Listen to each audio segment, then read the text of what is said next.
Alors ici on se trouve au cœur du marché Saint-Germain, à Saint-Germain-des-Prés.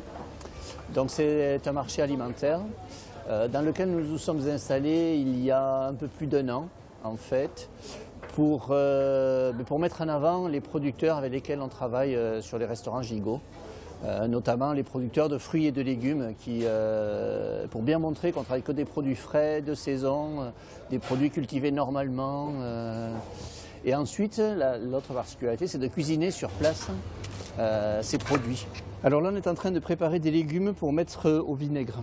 Donc ils servent après un peu comme des cornichons avec un accompagnement avec des charcuteries, avec des viandes froides. Donc voilà, donc après on fait, suivant la saison, on fait tous les légumes qu'on a à disposition. Dans l'hiver, on a toutes les racines, donc là vous voyez, radis noirs, les carottes de plusieurs couleurs, du fenouil. Donc on travaille beaucoup de légumes, on fait des conserves à base de légumes, des confitures à base de fruits, et puis notamment ensuite en frais, des compotes, des plats cuisinés, des purées, des gratins. Voilà, tout ce qu'on peut faire avec les légumes et les fruits de saison comme plats cuisinés. Tous les produits que vous allez retrouver sur l'étal du marché Saint-Germain, ce sont les produits que nous travaillons dans les restaurants. Voilà. Et tout ce qui est vendu au marché, vous pouvez le déguster également au restaurant Gigot. C'est un restaurant d'origine gersoise, même s'il a été ouvert à Toulouse pour le premier. Et vous allez retrouver au sein des Gigots des pièces entières d'agneau, de poulet, de canard fermier.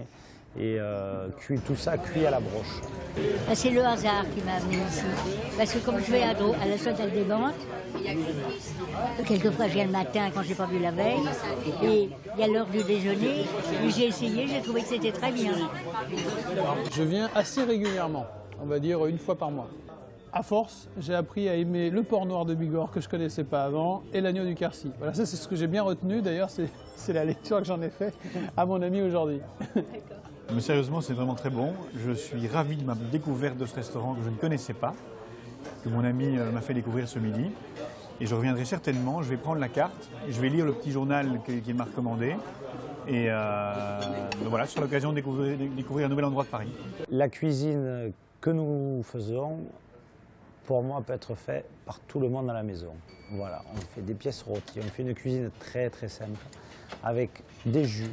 Une fois que les pièces ont été rôties, on récupère les sucs pour faire tous ces jus. On se retrouve sur une cuisine très très simple. Mais le but dans le simple, c'est aucun droit à l'erreur. Voilà. On doit après, il faut que la cuisson soit parfaite du poulet, que la cuisson du porc soit parfaite également. Donc pour moi, notre cuisine est une cuisine simple et c'est le produit qui parle avant tout. C'est les éleveurs en fait. Nous ne sommes que la vitrine des éleveurs et de nos maraîchers et de nos vignerons. Donc nous sommes dans la cave du restaurant. C'est un endroit qui est assez rare et surtout qui est pas très connu. Enfin, les gens ne s'en doutent pas en passant devant le restaurant ou même en allant au restaurant. Mais c'est aussi un endroit où nous accueillons des gens. Vous voyez, donc dans chaque caveau, comme ici nous sommes, il y en a 3 en tout, vous avez des tables au centre, ce qui nous permet d'accueillir des gens pour faire des dégustations, faire des soirées, de l'événementiel, avec une ambiance aussi assez unique, hein, assez rare.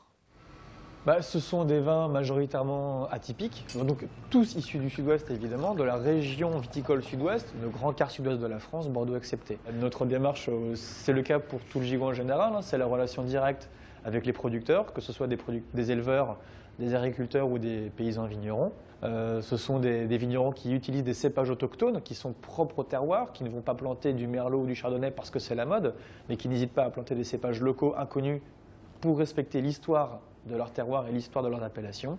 Voilà, donc à chaque fois, cette démarche est celle-ci, hein, mettre en valeur, respecter et promouvoir le travail de ces vignerons qui respectent et qui protègent une histoire liée à ce terroir-là, à leur sol.